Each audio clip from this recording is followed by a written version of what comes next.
Naam, barabara kabisa na kusebehi hujambo. Asante sana kwa kujiunga nami. Siku ya leo tunaangazia ndoto ambazo hazina maana yoyote. Yaani uotapo ndoto sampli hii haina chenye inamaanisha. Uotapo ndoto zifuatazo au imechangiwa na hali ambayo tutaitaja, basi ina maana kwamba ndoto yenyewe haimaanishi chochote. Enda ukalale wote tena. Ndoto za kwanza ambazo hazina maana ni ndoto za mvuto wa kiasili wa ubongo. Yaani ndoto ambazo huja tu sababu ubongo wako ulikuwa unafanya kazi wakati ulikuwa umelala. Ndoto ambayo huwezi ifuatilia, ndoto ambayo umejiona ukila, ukajiona ukiluka, ukajiona ukitembea, ukajiona ukivamiwa, ukajiona ukikimbizwa na mwenye. Ndoto haina kwenye yeleke yako. Ndoto ambayo inasababishwa tu na yale ambayo yanafanyika katika ubongo wako wakati wa kulala. Na tuangazie ya pili. Ndoto ambayo bila shaka ukiota ndoto sample ile hamna chochote inamaanisha. Ni ndoto zinazosababishwa na msongo wa mawazo. Uotapo ndoto kwa sababu siku nzima umeshinda na shughuli kababi, au kuna swala fulani ambalo linakusumbua kwa akili, basi kuna uwezekano mkubwa ujipate unaota ndoto ambazo zimechangiwa na ule uchovu na ile hali ya kutokuwa na utulivu wa mawazo wakati ulikuwa umeamuka. Na kwa sasa tuangazie aina ya tatu. Uotapo ndoto ambazo bila shaka ni ndoto za kawaida na zenye kujirudia, ndoto ambazo zinarudia au zinaelejelea yaliyokuwa yanafanyika kwenda mchana au yenye imekuwa ikifanyika hivi karibuni. Kwa mfano, labda ulikuwa unaongea na mtu kwa simu, alafu wote mkiongea na yeye kwa simu, au hata vile wote umepakuliwa sahani kubwa ya pule maarufu kama githeri, na huenda ndicho ulikula hiyo jioni kabla uende kulala. Basi ndoto za namna ile, ndoto ambazo zinarudia yale ambayo yalikuwa yametendeka hivi karibuni mchana na kadhalika, huwa ni ndoto ambazo hazina maana ya ndani na huenda hata hazina maana yoyote. Imesababishwa tu na hali uliyokuwa, yale umeyapitia, huenda wakati huo au kitambo pia. Na tuingie katika ile ya 4.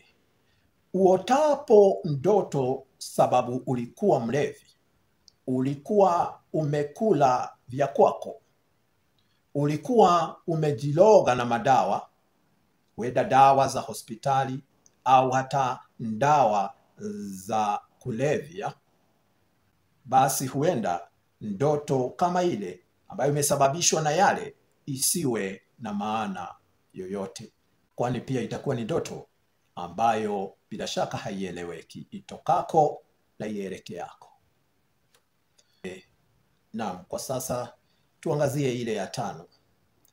Uotapo ndoto ambazo husababishwa na hisia za mwili, hisia kama vile njaa, kiu, uchovu, haja kubwa au hata vile haja dogo, basi huenda ile ndoto haina maana yoyote ya ndani isipokuwa tu ule msisimuko wa hisia ambao ulikuwa unajaribu kuendelezwa katika mawazo yako wakati ulikuwa umelala.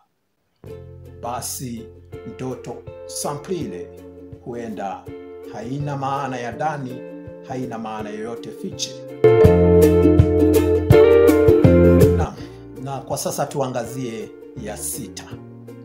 Ndoto zingine ambazo ukiota zile ndoto hazina maana yoyote ni uotapo ndoto ambazo unaweza kuzidhibiti mwenyewe Unajua wakati mwingine, sijui kama ushawahi jipata hapo, unaweza kuwa unaota, lakini akili yako ishakwambia ni kuota unaota. Yaani hii ni kama ndoto ndani ya ndoto. Uotapo alafu unahisi hata kama haya ndiyo yanaendelea, hii ni ndoto. Hii ni ndoto naota. Ushawahi jipata hapo? Hebu nijue. Lakini mimi naona nimejipata mara kadhaa. Naota na akili yangu inaniambia hii si ukweli. Hii ni ndoto, unaota, umelala, unaota. Na hivyo basi akili yako iguduapo kwamba si ukweli chenye unakiona au chenye kinatendeka, ni ndoto, wanga una uwezo sasa wa kuiendeleza ile ndoto venye unataka na akili zako sasa. Huenda ndoto iendelee tu, lakini kuna akili zako binafsi ambazo bila shaka zinatumika au zinahusika. Na hivyo ile ndoto huenda haitaenda kama jinsi ambavyo ndoto ya kawaida huwa, bali itakuwa ni ndoto ambayo imedhibitiwa na muotaji.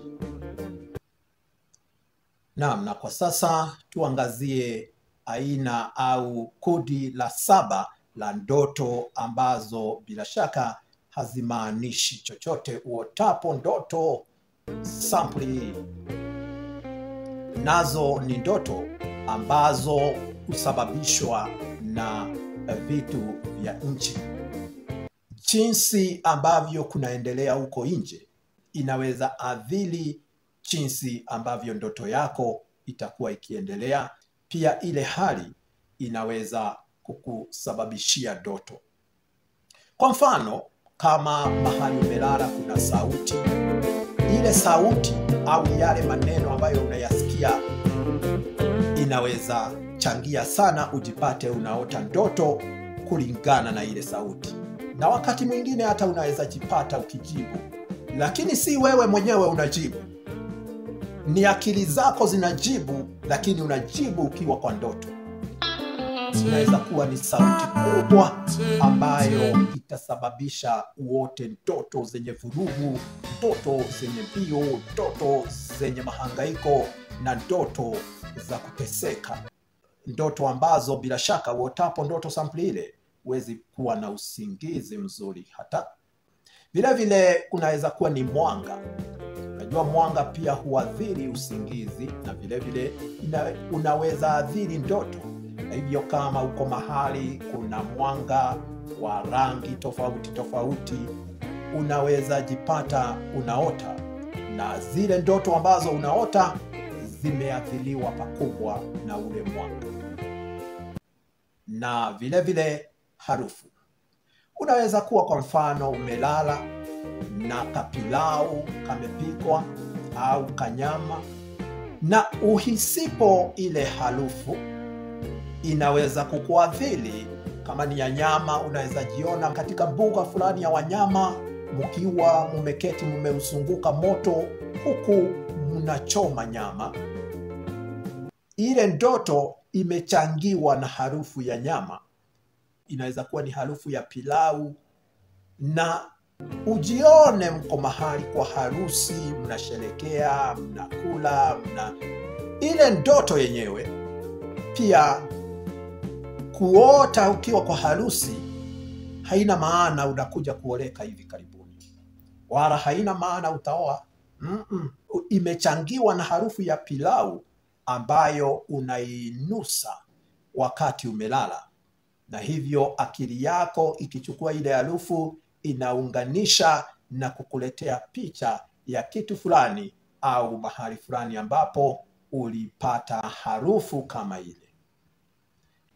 Mambo ya nje, mambo yanayokuzunguka yanaweza pia changia ndoto ambazo hazina maana yoyote.